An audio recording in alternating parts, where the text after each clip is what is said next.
Que bom vê-lo aqui mais uma vez. Meu nome é André e este é o canal Palavra de um Amigo. E hoje eu gostaria de falar com você sobre medo. Você tem medo de quê?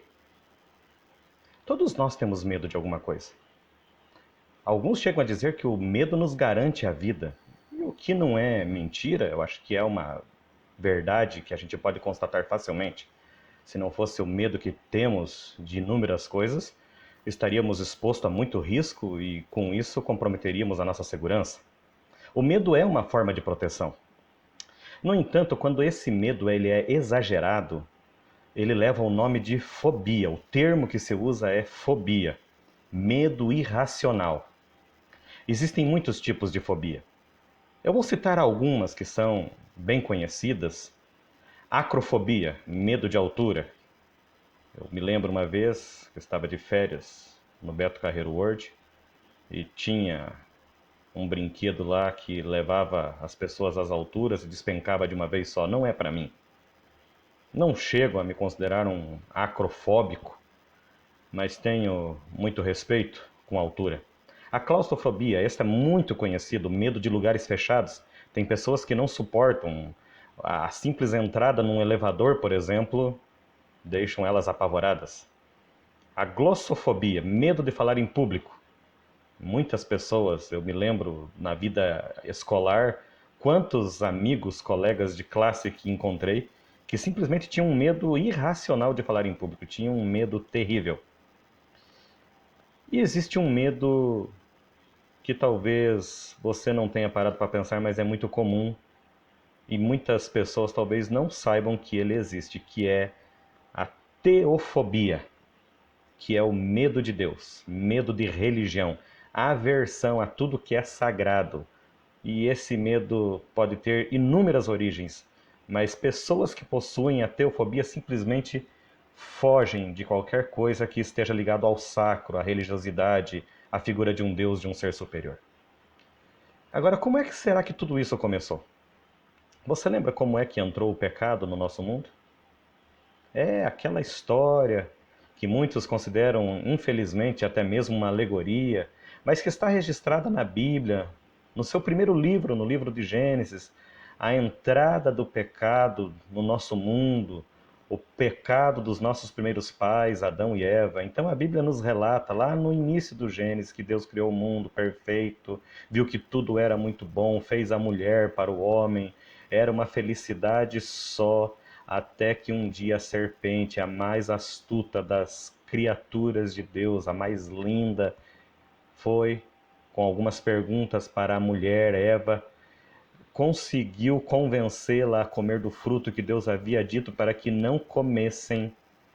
Ela deu também para o seu marido Adão e ele comeu. E o pecado entrou no mundo.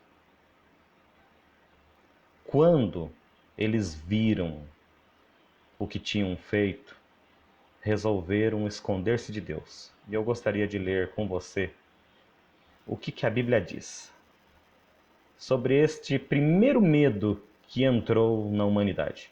Abra a Bíblia comigo no livro de Gênesis, no capítulo 3, os versos 8 a 10. Eu estou com a minha Bíblia aqui e vou ler. Gênesis, capítulo 3, versos 8 a 10. Quando ouviram a voz do Senhor Deus que andava no jardim pela viração do dia, esconderam-se da presença do Senhor Deus, o homem e sua mulher, por entre as árvores do jardim. E chamou o Senhor Deus ao homem e lhe perguntou: Onde estás? Ele respondeu: Ouvi a tua voz no jardim, e porque estava nu, tive medo e me escondi. Esse é o primeiro momento em que o mundo perfeito, aquela maravilha criada por Deus, o jardim do Éden plantado, conhece um elemento estranho, que para nós hoje é muito comum, mas que naquele momento da criação criada por Deus era incomum: o medo. A nudez foi a causadora do medo. Você prestou atenção no que nós lemos? E porque estava nu, tive medo e me escondi. A nudez foi que provocou medo em Adão e Eva. E existe o nome para esta fobia, ela é nudofobia, medo de revelar a nudez. A nudez ela ainda provoca medo no ser humano. Com raríssimas exceções, o ser humano não gosta de expor a sua nudez. A nudez revela a nossa vulnerabilidade. A nudez é algo que deixamos para o relacionamento íntimo de um casal. Por quê? Porque não é algo que fazemos com facilidade. Mas o problema não é estar nu. O problema para Adão e Eva, naquele momento, foi eles exporem a sua nudez. Sua nudez teve que ser exposta e eles não estavam preparados para isso. Eles não tinham consciência que estavam nus, o texto sagrado diz. E ao identificarem a sua nudez, eles tiveram vergonha e por medo acabaram se escondendo do seu Criador. Há um personagem na Bíblia que eu gosto muito quando penso nesse tipo de assunto. Davi, o idolatrado Davi. Ele também cometeu seus erros. Mas o gostoso, e é a aplicação que eu gostaria de fazer para vocês na reflexão de hoje, é que Davi teve um comportamento, e nós vamos ver ao final dessa reflexão, diferente de Adão. Ele também teve a sua nudez revelada, as suas vergonhas escrachadas, mas comportou-se de uma forma diferente dos nossos primeiros pais, Adão e Eva. Você conhece a história.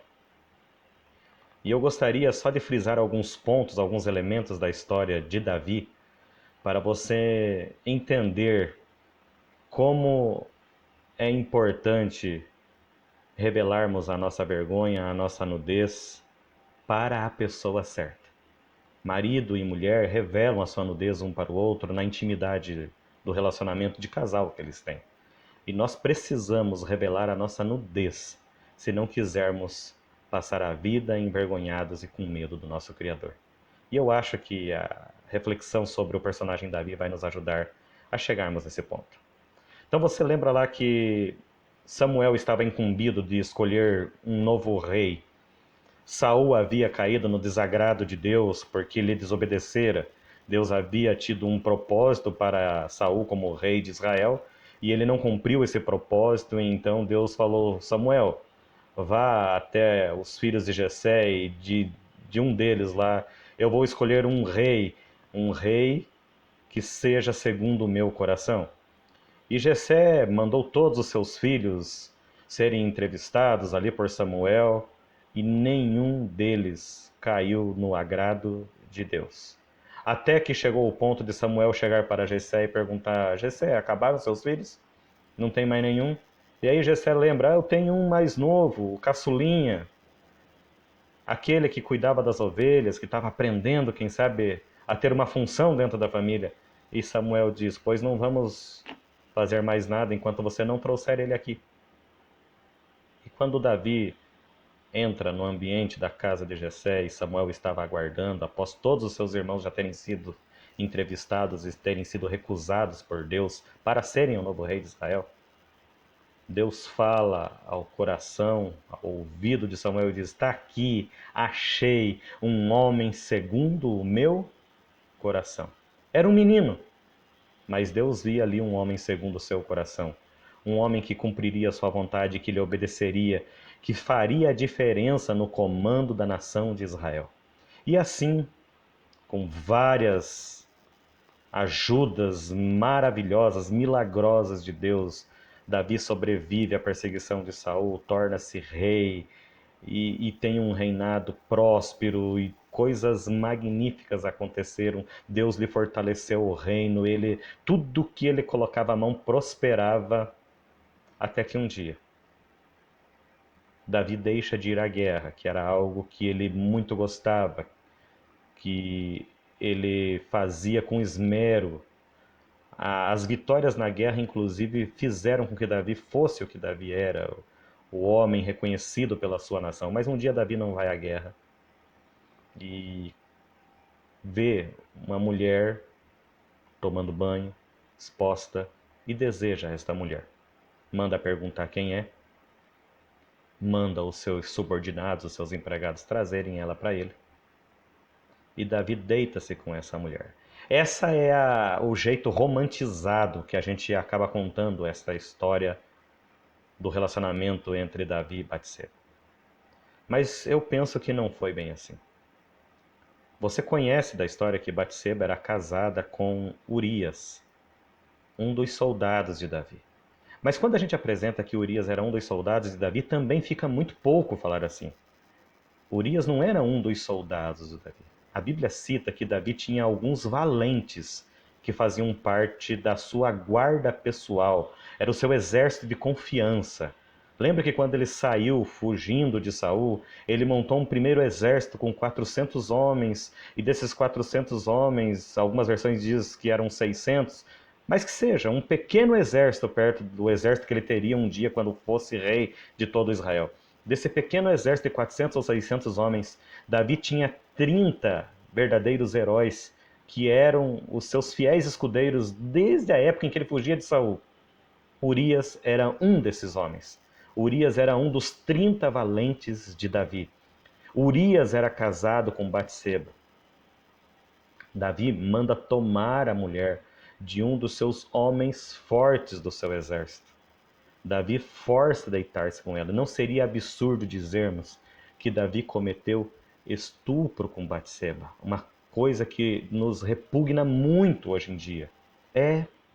Por mais que você esteja assustado com isso que eu estou falando, Davi, o homem do Salmo 23, do Salmo 51, do Salmo 40, do Salmo 139, do Salmo 91 e tantas pérolas do livro dos Salmos que em grande parte foi escrita por ele, esse Davi que tanto nos aproxima de Deus cometeu tamanho pecado.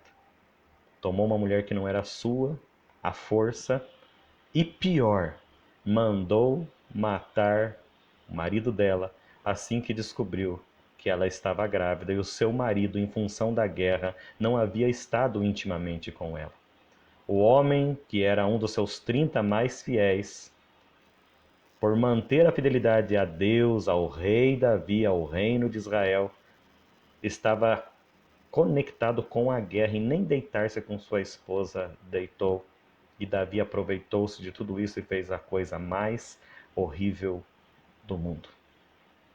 Adulterou, mandou matar quando descobriu a gravidez. E aí vem um outro trecho da Bíblia que eu gostaria de ler com você agora. E esse trecho se encontra no livro de 2 Samuel, no capítulo 12. Nós vamos ler do verso 1 ao verso 7.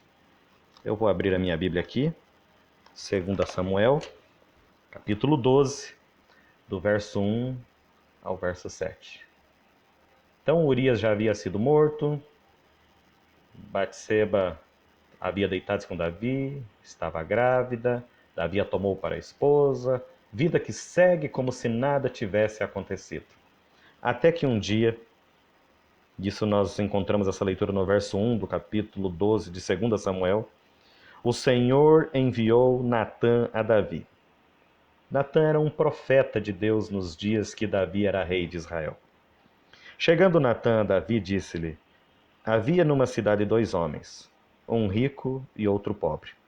Tinha o rico ovelhas e gado em grande número, mas o pobre não tinha coisa nenhuma, senão uma cordeirinha que comprara e criara e que em sua casa crescera junto com seus filhos.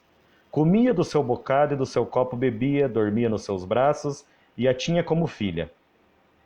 Vindo um viajante ao homem rico, não quis este tomar das suas ovelhas e do gado para dar de comer ao viajante que viera a ele, mas tomou a cordeirinha do homem pobre e a preparou para o homem que lhe havia chegado. Então o furor de Davi se acendeu sobremaneira contra aquele homem e disse a Natã: tão certo como vive o Senhor, o homem que fez isso deve ser morto. E aí? Davi estava nervoso com a história que Natã, o profeta Natã, estava apresentando para ele. O homem que fez isso deve ser morto. E olha como Davi resolveu praticar justiça, e pela cordeirinha restituirá 4 vezes, porque fez tal coisa e porque não se compadeceu. Verso 7, que é o mais importante para esse momento da nossa reflexão. Então disse Natã a Davi: tu és o homem. Você consegue imaginar? Não era fácil para o mundo antigo falar coisas difíceis para os reis. E Deus deu uma ordem daquelas cabeludas, como a gente diria nos dias de hoje. Pediu para que Natã fosse até Davi revelar o pecado do rei. A princípio parecia que o pecado tinha sido ignorado, ninguém sabia tudo de errado que Davi fez. Mas Natã foi lá, acusou o rei. Tu és o homem. Davi já havia dado a sentença a ele próprio. No seu furor, tal homem deve ser morto, deve restituir 4 vezes mais.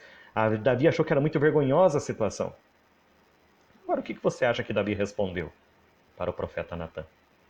A resposta está alguns versos à frente, no verso 13. Então disse Davi a Natã: pequei contra o Senhor.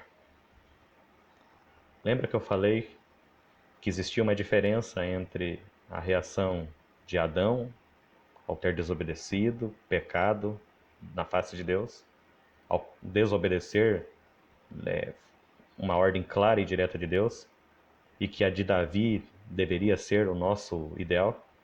Adão se escondeu, teve medo de Deus. Davi não. Davi confessou o seu pecado, reconheceu a sua nudez, reconheceu a sua vergonha e teve um final diferente. Davi teve uma experiência tão diferente com Deus em função de sempre confessar as suas vergonhas, de sempre confessar o seu pecado, que ele deixou uma pérola para nós que bem poderia ser o que Adão falou lá no início da Bíblia Sagrada no livro de Gênesis. É um verso muito conhecido. Eu gostaria que você fosse comigo até o livro de Salmos para nós vermos a diferença entre reconhecer o erro, que é o que Davi fez, e entre o que Adão fez no início do texto sagrado. Salmos capítulo 27, verso 1. Muito conhecido este verso. O Senhor é a minha luz e a minha salvação. De quem terei medo? O Senhor é a fortaleza da minha vida. A quem temerei? Eu não sei o que o Senhor era para Adão no que ele acabou de pecar. Assim que ele comeu o fruto que a sua mulher deu para ele, Eva, a Bíblia nos relata que Adão teve medo porque viu-se nu, se escondeu de Deus. Davi não teve esse comportamento. O pecado de Davi talvez tenha sido muito mais vergonhoso, horrendo, do que o comer de um fruto, como foi o de Adão. Mas independente do tamanho da vergonha de Davi, ele não teve problemas em assumir a sua culpa. E talvez aqui esteja um grande conselho para nós. Muitas coisas não saem na nossa vida espiritual, não só na nossa vida espiritual, em nossa vida em todos os sentidos, do jeito que imaginamos, porque temos uma dificuldade tremenda em confessar os nossos erros. Na semana que passou, nós tivemos uma situação engraçada aqui em casa. Uma das nossas filhas gêmeas, responsável por lavar a louça naquele dia, acabou cometendo uma barbeiragem, um acidente de percurso que as crianças cometem, e eu e minha esposa com certeza cometemos os nossos enquanto aprendíamos a fazer as coisas. Ela foi lavar uma forma na pia da cozinha lá dos fundos, na nossa edícula, e esqueceu a torneira ligada e a pia acabou transbordando e a água encheu as gavetas de pano de prato. Em resumo, era o dia, inclusive, que eu tiro para fazer a gravação do vídeo, que é toda quinta-feira à noite que eu preparo esse material. Foi na quinta-feira anterior que eu estava preparando o vídeo anterior. E eu cheguei em casa e tive que ajudar a consertar o erro da minha filha. Mas o que eu gostaria de destacar dessa brincadeira, desse esquecimento de uma das minhas filhas ao deixar a torneira aberta, é que ela teve medo e não confessou o que tinha feito de errado. Isso aconteceu na hora do almoço. E como nós fomos voltar a precisar de usar a cozinha na parte da noite, Nós só fomos descobrir isso a hora que eu cheguei em casa do meu serviço, na parte da noite.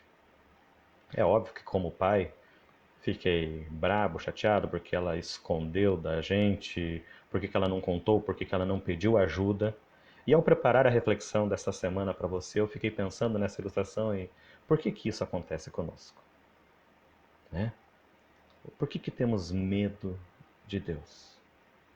Por que que temos medo de confessar o nosso pecado? Mas por que que, embora muitos de nós tendo esse medo, o nosso primeiro pai, Adão, tinha esse medo, por que que Davi não tinha? Talvez as palavras do Salmo 27, verso 1, nos deem uma dica de buscarmos o mesmo que este homem buscou. O Senhor é a minha luz e a minha salvação. Como ter medo quando Deus representa isso na nossa vida? O Senhor é a fortaleza da minha vida. A quem temerei? O conselho que a palavra de Deus nos deixa e o conselho que eu gostaria de reforçar com você no final da nossa reflexão de hoje é que, independente do tamanho do seu medo, da tua fobia, independente do tamanho da tua vergonha, independente do quão longe às vezes a gente anda do ideal que nós, não só do ideal de Deus para a nossa vida, mas do ideal que nós mesmos propusemos individualmente, independente de quão longe a gente esteja, confessar sempre é a melhor alternativa. Confessar a nossa incapacidade de resolver alguns problemas, confessar a nossa incapacidade de ser melhor em coisas simples, dobrar os nossos joelhos individualmente lá na nossa cama, na beirada do nosso leito e suplicar ao Senhor que nos ajude a sermos melhor, porque sozinhos não temos conseguido. O dia que Deus for essa nossa fortaleza, o dia que Deus for essa luz no nosso caminho, talvez nós possamos dizer, como Davi, que não temos medo de nada, porque o Senhor é a nossa luz. Ele é a nossa salvação. Davi aqui estava falando de Jesus Cristo. O Senhor é minha luz, é minha salvação. Davi estava afirmando para os que ouviram esse texto na sua época, lembrando que os salmos eram canções, então Davi estava compondo canções. Davi estava afirmando que, a despeito de tão falho quanto ele era, de todos os erros que ele cometera, ele tinha certeza que Jesus Cristo, o Filho de Deus, viria a morrer por nós. O Senhor de que Davi fala é Jesus Cristo. O Senhor é minha luz, é minha salvação. A nossa salvação está em Jesus Cristo. Davi tinha essa certeza. E se eu e você tivermos essa certeza, com certeza, vamos errar menos. E mesmo que erremos, e feio como Davi, o Espírito Santo, através desse reconhecimento, nos possibilitará o reconhecimento e a certeza de que em Cristo Jesus vamos alcançar o perdão e ter a nossa vida refeita em todos os aspectos. Que Deus possa nos abençoar, nos ajudar e que você não tenha medo de encarar a sua nudez, a sua vergonha e confesse sempre ao Senhor as suas dificuldades, para que Ele sim, que tudo pode, possa fazer-nos sempre melhores do que nós mesmos imaginamos. Vamos orar? Senhor nosso Deus, nunca gostamos de nos expor. A nudez é algo que nos incomoda, tanto que só deixamos para um relacionamento extremamente íntimo. Quando essa nudez é revelada no nosso relacionamento contigo, parece que a vergonha faz com que tenhamos o mesmo sentimento de Adão e simplesmente queiramos nos esconder, deixamos de participar das coisas, de nos envolver com as coisas ligadas à igreja, nos afastamos de tudo. Mas Davi, um homem como cada um de nós, também errou. Mas ele confessava. Quando ele era confrontado com o seu erro, ele não usava de desculpas. E talvez nós estejamos precisando disso. Ajude-nos a confessarmos o nosso pecado, a nunca termos nenhuma falta não confessada diante do teu trono de graça, e a sermos mais felizes reconhecendo que em Deus, o Senhor da nossa salvação, não temos por que ter medo. Essa é a nossa oração em nome de Jesus. Amém.